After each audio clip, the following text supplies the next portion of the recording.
ฮัลโหลแล้วพูดเหือเหือเอาเหือให้เบิ่งมื้อนี้แม่บ้านก็เฮ็ดน้อยๆท่าแต่เน้นหลายๆครั้งเนาะทุกท่าคือแม่บ้านจะเน้น50ครั้ง50ครั้งหรือ100ประมาณนั้นเนาะไปเบิ่งนำกันแม่บ้านจะไม่ได้ออกหลายท่าเอ่อออก2-3ท่าประมาณนั้นเริ่มแรกเลยเอาจังซี่ซะเนาะจิน่าสิว่าแม่บ้านบ่สุภาพ แต่ก็อยากเห็นหน้า FC เดี๋ยวล่ะ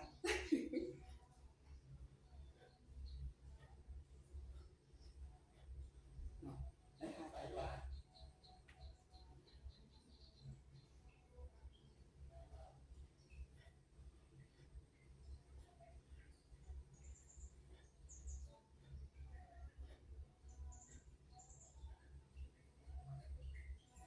ท่าต่อไป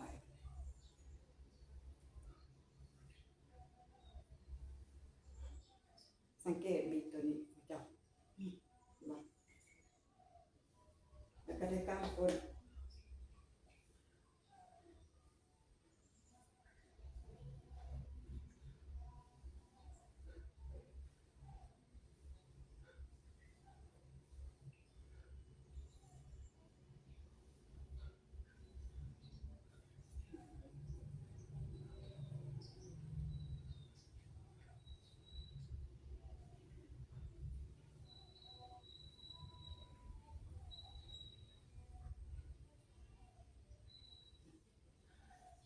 นะคะขานี้นิดเดียว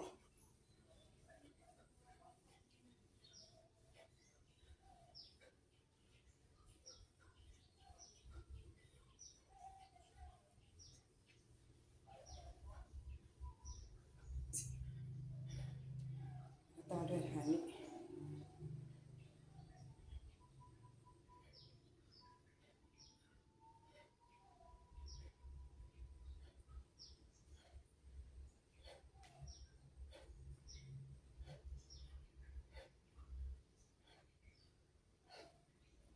แล้วก็ลืมบ่ได้ทุกมื้อแม่บ้านต้องเฮ็ดมือเนาะขานี้ได้ทั่วห่างกัน